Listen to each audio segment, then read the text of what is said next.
Halo semuanya, dalam video ini kami ingin menjelaskan hasil makalah laporan Project Based Learning yang telah kami buat dan juga sedikit tutorial yang berjudul Analisis Rasio Keuangan pada Perusahaan PT Garuda Indonesia Tbk periode tahun 2019 sampai 2023 dalam konteks kinerja keuangan. Sebelumnya, izin memperkenalkan diri terlebih dahulu. Perkenalkan, nama saya Siti Imas Korea dengan NIM 6422099 dan teman saya. Perkenalkan, nama saya Fitri Puspitasari dengan NIM 6422099. Baik, di sini ada latar belakang pada makalah laporan kami.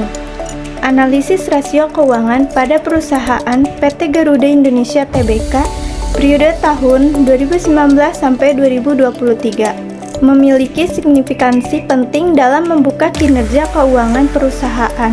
Dalam konteks kinerja keuangan, analisis rasio keuangan memungkinkan untuk mengukur tingkat kesehatan keuangan perusahaan melalui indikator rasio likuiditas, rasio leverage, rasio aktivitas, dan rasio profitabilitas. PT Garuda Indonesia Tbk sebagai salah satu perusahaan transportasi udara terbesar di Indonesia, memiliki peran strategis dalam mendukung pertumbuhan ekonomi nasional. Dalam analisis ini, data keuangan perusahaan diambil dari laporan keuangan resmi PT Garuda Indonesia Tbk untuk periode tahun 2019 sampai 2023.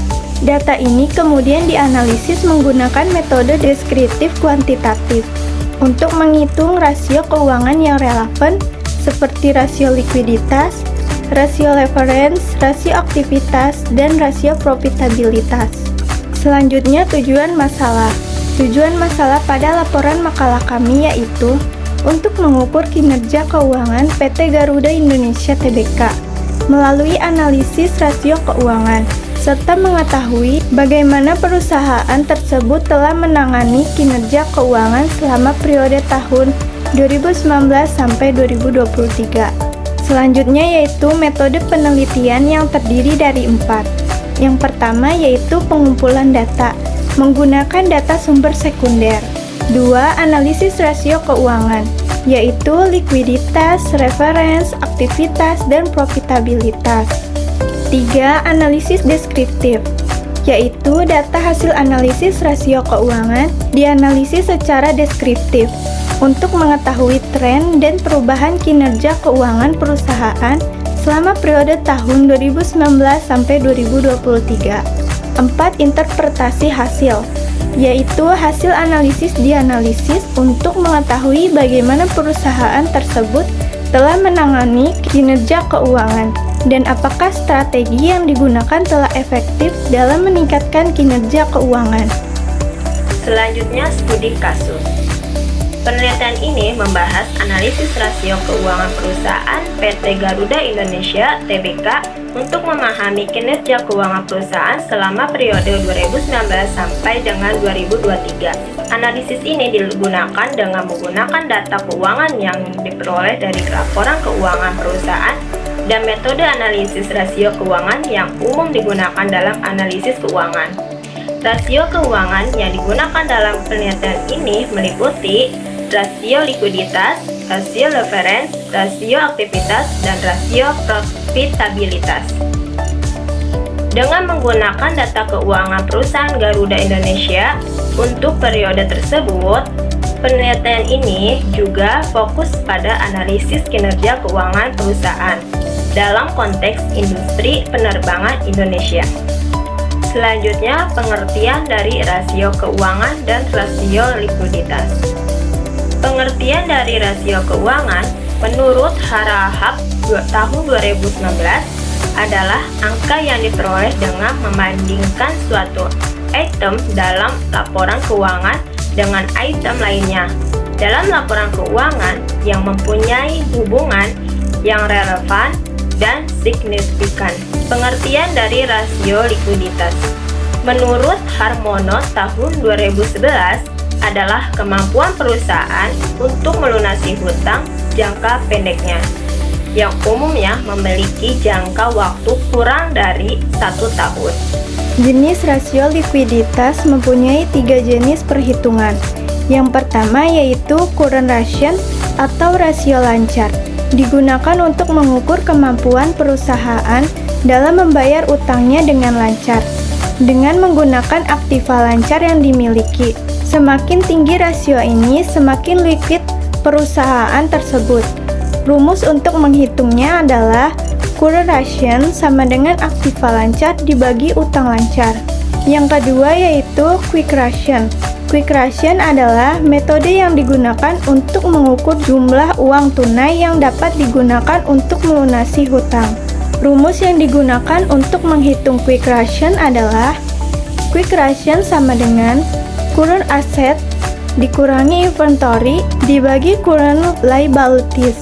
Dan yang ketiga, cash ratio. Cash ratio adalah ukuran kemampuan perusahaan untuk membayar kewajiban jangka pendek dengan menggunakan aset lancar tanpa memperhitungkan nilai persediaan. Rumusnya adalah cash ratio sama dengan cash dan cash equivalent dibagi current liabilities.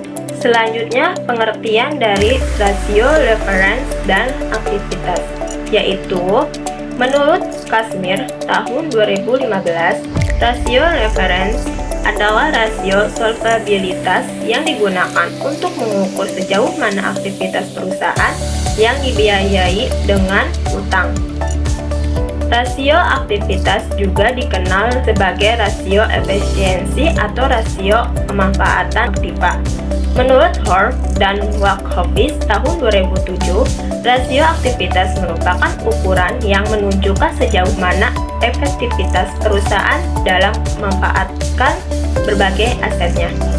Selanjutnya, jenis rasio reference terdiri dari debt to asset ratio, merupakan rasio utang yang digunakan untuk mengukur seberapa besar aktiva perusahaan dibiayai oleh hutang atau seberapa besar utang perusahaan berpengaruh terhadap pengelolaan aktiva.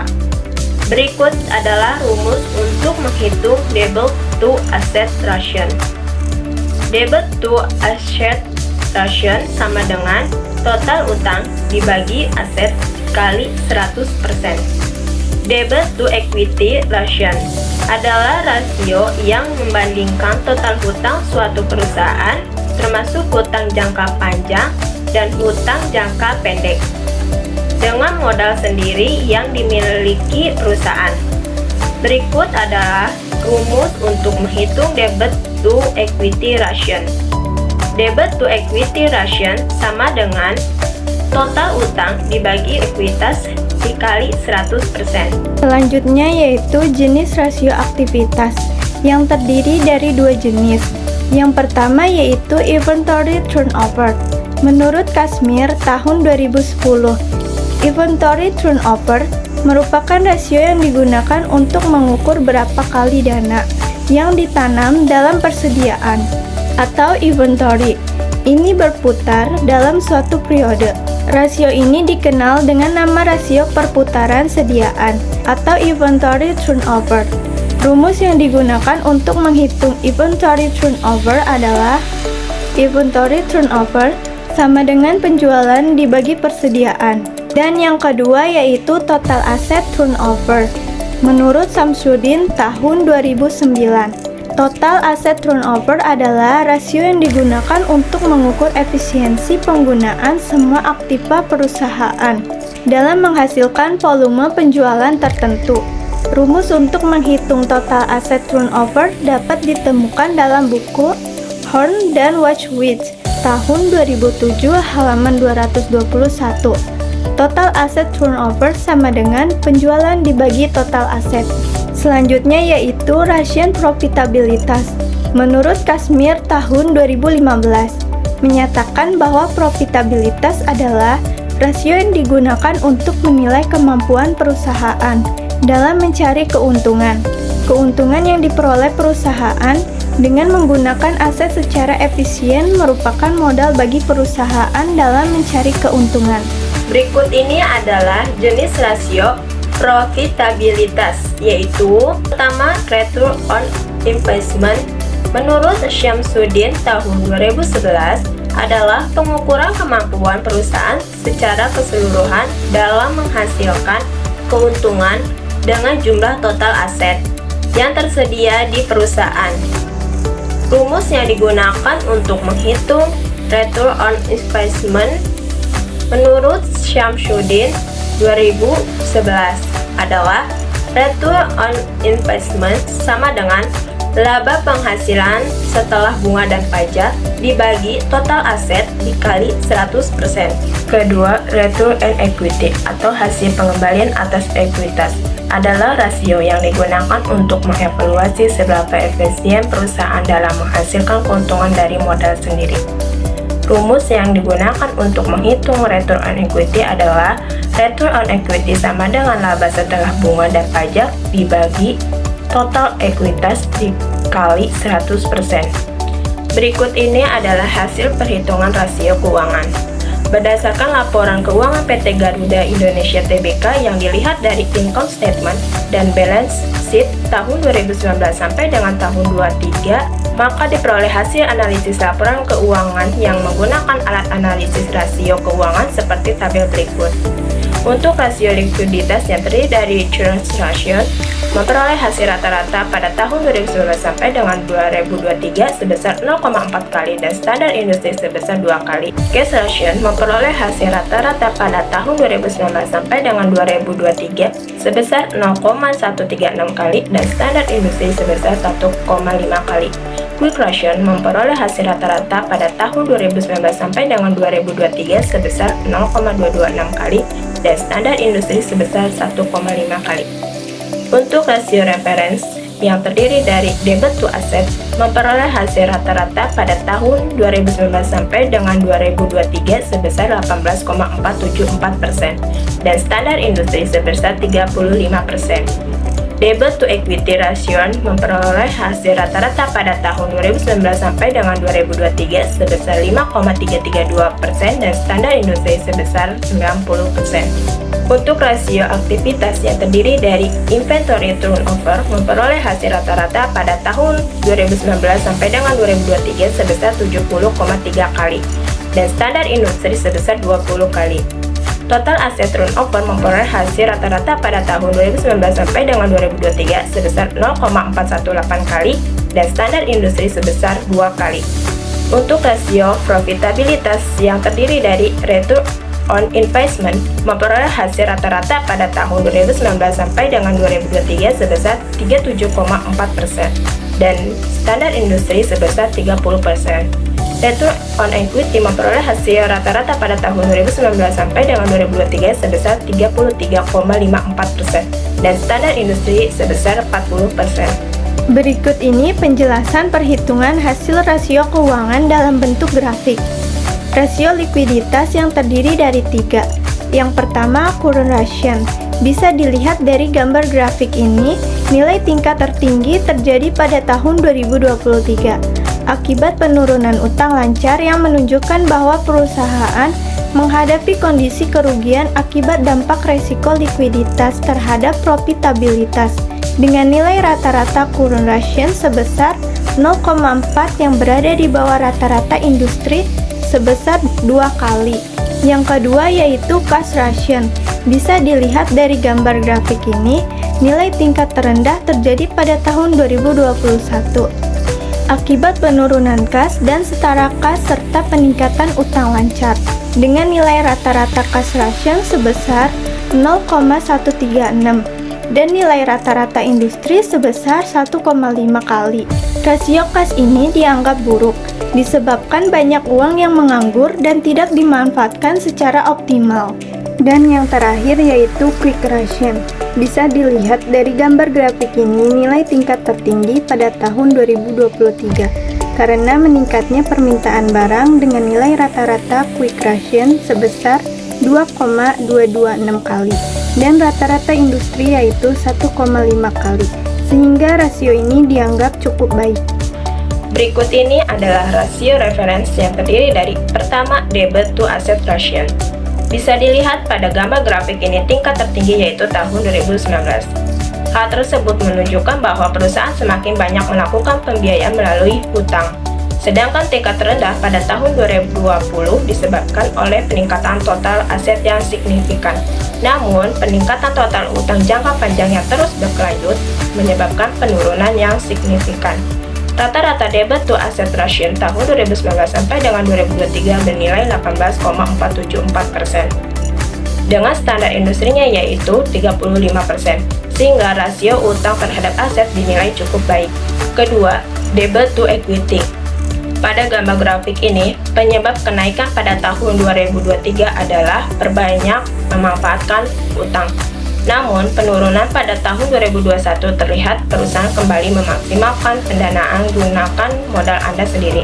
Rata-rata debit to equity ratio tahun 2019 sampai dengan 2023 bernilai 5,332% dengan standar industrinya yaitu 90%. Jadi, rasionya adalah outputnya masih di bawah rata-rata industri. Rasio utang terhadap ekuitas dinilai cukup baik. Selanjutnya, rasio aktivitas terdiri dari inventory turnover. Pada gambar grafik, tingkat penurunan terjadi pada tahun 2020 disebabkan oleh jumlah persediaan yang banyak. Rata-rata yang dihasilkan inventory turnover tahun 2019 sampai dengan 2023 adalah 70,3 kali dengan standar industri 20 kali. Dikatakan bahwa perputaran persediaan dinilai kurang baik. Lalu, bisa dilihat bahwa gambar total aset turnover periode 2019 sampai dengan 2023 menunjukkan peningkatan yang signifikan setiap tahunnya. Rata-rata perputaran total aset perusahaan selama periode tersebut adalah 0,418 kali, dengan standar industri 2 kali. Menunjukkan bahwa perusahaan belum optimal dalam memanfaatkan aset yang dimiliki dan mengurangi aset yang kurang produktif. Berikutnya, rasio profitabilitas terdiri dari dua jenis, yaitu pertama, return on investment. Pada gambar grafik tersebut menunjukkan adanya penurunan yang stabil. Hal ini menunjukkan bahwa perusahaan belum berhasil mengoptimalkan penggunaan dana baik dari modal, pinjaman, maupun modal sendiri. Rata-rata return on investment yang diperoleh perusahaan selama periode 2019 sampai dengan 2023 adalah sebesar 37,4%, dengan standar industri sebesar 30%, maka dinilai kurang baik. Kedua, pada gambar grafik tersebut, return on equity periode tahun 2019 sampai dengan 2023 menunjukkan fluktuasi. Perusahaan belum efisien dalam menggunakan modal saham tertentu untuk mendapatkan laba. Rata-rata return on equity perusahaan selama periode tersebut adalah 33,54%, dengan standar industri sebesar 40%. Maka, rasio yang dihasilkan masih di bawah rata-rata industri dianggap kurang baik. Selanjutnya yaitu penutup, yang terdiri dari kesimpulan dan saran. Kesimpulannya adalah analisis rasio keuangan merupakan alat yang penting untuk mengukur kesehatan keuangan perusahaan, meningkatkan kinerja keuangannya, dan menghadapi tantangan ekonomi yang mungkin timbul. Dengan menggunakan metode deskriptif kuantitatif, diperoleh pemahaman yang lebih baik mengenai likuiditas, leverage, aktivitas, dan profitabilitas perusahaan PT Garuda Indonesia Tbk selama periode 2019 sampai 2023. Hasil analisis ini memberikan wawasan yang berharga dalam mengevaluasi strategi keuangan kinerja PT Garuda Indonesia Tbk dan menentukan langkah-langkah yang perlu diambil untuk meningkatkan kinerja keuangan di masa depan. Dan sarannya adalah penelitian analisis ini adalah perlunya perusahaan untuk memperhatikan dan meningkatkan aspek-aspek yang mempengaruhi rasio keuangan, seperti manajemen likuiditas, pengendalian biaya, dan peningkatan profitabilitas. Selain itu, perusahaan juga memperhatikan faktor eksternal yang dapat mempengaruhi kinerja keuangan, seperti kondisi pasar dan regulasi pemerintah. Dengan demikian, perusahaan dapat memperkuat posisinya dalam menghadapi tantangan keuangan yang mungkin timbul di masa depan. Berikut ini adalah tutorial dari mencari masing-masing data atau jurnal. Langkah pertama, teman-teman buka Google atau Chrome. Kemudian ketik Google Scholar di laman telusuri Google. Setelah itu, masuk ke laman Google Scholar atau Google Cendekia. Di kotak pencarian, masukkan kata kunci atau judul jurnal yang teman-teman cari, lalu klik cari. Google Scholar akan menampilkan hasil pencarian berdasarkan kata kunci atau judul jurnal yang teman-teman masukkan. Terakhir, untuk memperdalam hasil pencarian, teman-teman dapat menggunakan filter di sebelah kiri layar untuk mengatur tanggal publikasi, relevansi, dan lainnya. Selanjutnya, untuk Akamedia, cara mencari data atau jurnal sama dengan langkah-langkah Scholar. Dan untuk langkah-langkah mencari laporan keuangan yaitu: pertama, buka website perusahaan Garuda Indonesia Tbk dan akses bagian laporan keuangan yang biasanya terdapat di bagian Investor Relation atau keuangan. Kedua, identifikasi dokumen laporan keuangan utama seperti neraca, laporan laba rugi, dan laporan arus kas untuk periode terbaru. 3. Analisis neraca untuk mengevaluasi struktur aset, kewajiban dan ekuitas perusahaan serta perubahan signifikan dari tahun sebelumnya. Keempat, tinjau laporan laba rugi untuk mengidentifikasi pendapatan, biaya, laba bersih, dan faktor-faktor utama yang mempengaruhi kinerja keuangan. 5. Lakukan analisis rasio keuangan seperti rasio likuiditas, leverage, aktivitas, dan profitabilitas untuk menilai kesehatan keuangan perusahaan. Kami menyimpulkan bahwa presentasi kami dengan harapan ide-ide yang kami bagikan akan menginspirasi teman-teman. Mari kita bersama-sama menciptakan masa depan yang lebih baik.